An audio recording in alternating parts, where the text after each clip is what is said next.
and welcome back to Ask a Plant Doctor. It is the first week of May, and it is not time to plant those warm weather crops outside. Not yet. But there is something very important you can do this time of the year in your garden. Let's see what our expert has on his mind. Well, what's on my mind this time of year is getting ready to plant tomatoes and peppers, but it's still a little bit too early for that.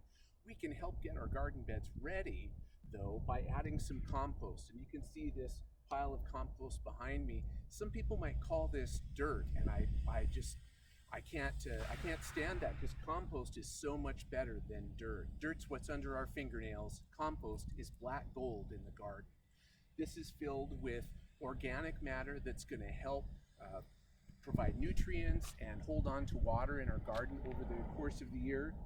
Last year in 2020, these were fallen leaves, these were coffee grounds, these were even some paper products like newspaper. And fortunately, we have a great group of Spokane County master composters who mixed all of that together and took and built some beautiful compost piles that gave us this compost. And I'm going to hold it up for you. You can even maybe see some little critters running around in there. What we love about compost is that it's adding some nutrients, but it's adding a lot of organic matter and soil biology.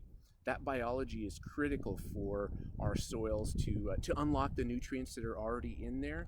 So by adding this compost this time of year, we're getting our gardens ready to grow some beautiful tomatoes and peppers a little bit later in the season when it's a little bit warmer.